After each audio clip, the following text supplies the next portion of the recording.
2.5 साल हो गए। ये सरकार ने वादे किए थे कि बड़े मगरमच्छ पकड़ेंगे, बड़ी मछलियां पकड़ेंगे। अब जब इतनी बार पेपर लीक हो गया और नाम राजस्थान से जुड़ रहे हैं, तो किसको आपने पकड़ा, किसको अंदर किया, किस पे केस किया, बताया सरकार। बच्चों ने जाके कहीं से पेपर खरीदा, ऐसा नहीं है। ये करोड़ों का खेल है। बड़े बड़े माफिया इसमें इन्वॉल्व हैं, बड़े बड़े सरगना इसमें पकड़े हुए हैं। और मुझे आश्चर्य इस बात का है कि प्रदेश की सरकार जब पहली बार इसके बारे में पता पड़ा तो एफआईआर रजिस्टर क्यों नहीं करी।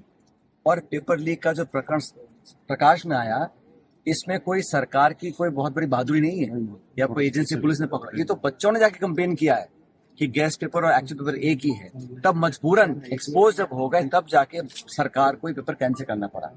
आप कल्पना कीजिए ऐसे कितने प्रकरण होंगे जहां पर पेपर लीक होता होगा, पता नहीं पड़ता होगा, मीडिया में नहीं आता होगा और पेपर कैंसिल नहीं होता होगा। उसमें कितनी धांधली होती होगी। और ये बच्चों को प्रलोभन देने का, जो बड़े बड़े संस्था चलाते हैं, यही वो लोग हैं जो करोड़ों रुपए खर्च कर पेपर खरीद सकते हैं और खरीदने के बाद उन चंद बच्चों को देते हैं, पेपर फैल जाता है। लेकिन इस पूरी व्यवस्था के खिलाफ आज पूरे देश में जो आक्रोश है, उसके खिलाफ हम सबको साथ इकट्ठा होना पड़ेगा।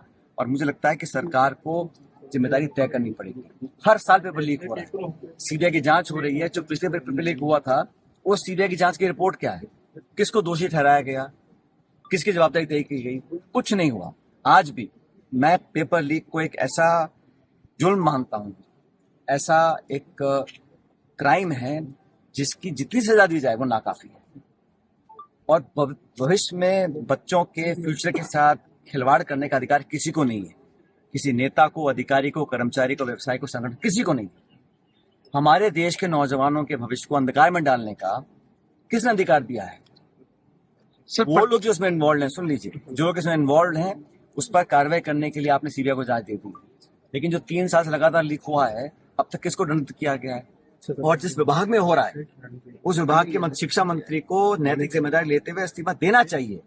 कितने और पेपर लीक करवाएंगे, कितने और नौजवानों की जान जाएगी, तब जाके अपने आप को अकाउंटेबल कहलवाएंगे। तो सरकार ने अभी तक कोई इसमें स्टेटमेंट नहीं दिया है। आपने देखा होगा, ये वो सरकार है जो हर छोटे बड़े मुद्दे पर श्रेय लेने के लिए आ जाती है। लेकिन आज जब पूरा देश शर्मसार हुआ है, 22 लाख बच्चों का भविष्य अंधकार में ढकेल दिया है, उसके लिए कौन अकाउंटेबल है, कौन जिम्मेदार है? किसने आकर कहा कि हाँ साहब मैं इसकी नैतिक जिम्मेदारी लेता हूँ? प्रदेश की सरकार या तो किसी दबाव में है या वो कार्रवाई करना नहीं चाहती। क्योंकि मत भूलिए, जब इतने सारे बच्चों ने कंप्लेन करी और जब एनटीए की कंप्लेन दिल्ली में हुई, तो एनटीए ने फिर आईबी और प्रदेश सरकार को सचेत किया। लेकिन प्रदेश की सरकार इतने दिन किसके दबाव क्या था, व्यवस्था क्या थी कि आपने एफआईआर दर्ज नहीं करी? जब सीबीआई ने एफआईआर दर्ज कर रही है, तो यहाँ पे जब पकड़े गए 14-15 लोग पहली बार पकड़े गए थे, तो किसके दबाव में, किस कारण से आपने ये एफआईआर दर्ज नहीं करी? जब पुलिस अधिकारी खुद बोल रहे हैं, फिर भी सरकार ने एफआईआर दर्ज नहीं कराई, मतलब कुछ छुपाना चाहते थे। मैं फिर कह रहा हूँ, ये जो बड़ी बड़ी संस्थाएं हैं जो सिस्टम चलाती हैं, हजारों बच्चों को पढ़ाने का, कोचिंग का काम करते हैं, इन्हीं लोगों ने कहीं ना कहीं सांठगांठ की होगी, ऐसा लगता है, प्रतीत होता है मुझे। क्योंकि कोई बच्चा जो गांव में पढ़ रहा है, वो कहां से लेके आएगा 10-50?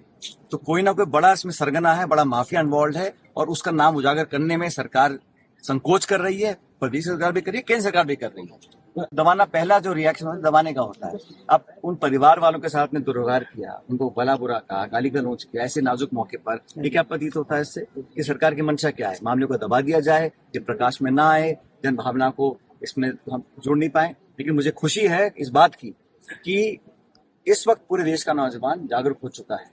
और हम लोग चाहते हैं कि सिर्फ बात एक दल, एक पार्टी की विचारधारा की नहीं है, पूरे देश के नौजवानों को जवाबदेही तय करनी चाहिए।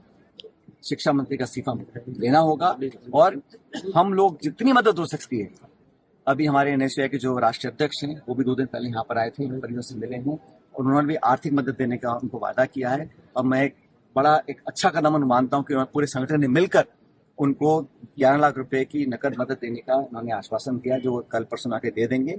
उसके बाद भी अगर कुछ मदद होगी परिवार को, तो राहुल जी ने खुद इनसे बात की है, पूरी कांग्रेस पार्टी ने समर्थन किया है और हम सब इस परिवार के साथ।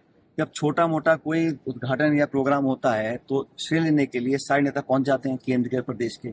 इस प्रकरण में ना तो कोई बोल रहा है, और वो लोग जो मुखर होकर बहुत बोलते थे विपक्ष में, आज वो चुप बैठे हैं। आज वो नौजवानों के न्याय के लिए क्यों नहीं आ गया? और मैं हमेशा से, हम लोगों ने, चाहे दल कोई हो, सरकार किसी की हो, हमने हमेशा नौजवानों के लिए, पेपर लीक के खिलाफ, और आज फिर कह रहा हूँ 2.5 साल हो गए, ये सरकार ने वादे किए थे कि बड़े मगरमच्छ पकड़ेंगे, बड़ी मछलियां पकड़ेंगे। अब जब इतनी बार पेपर लीक हो गया और नाम राजस्थान से जुड़ रहे हैं, तो किसको आपने पकड़ा, किसको अंदर किया, किस पे केस किया, बताया सरकार। पूरा घटनाक्रम हुआ तो प्रशासन ने, पुलिस ने बहुत दुर्व्यवहार उनके साथ किया। और ऐसे नाजुक मौके पर अगर पुलिस और प्रशासन इस प्रकार का व्यवहार करते हैं तो उन पर कार्रवाई होनी चाहिए। उन्हें लिखित में उन्होंने मुझे पूरी जो घटनाक्रम का विवरण दिया है और मैं चाहूंगा सरकार इस पर कुछ कार्रवाई करे।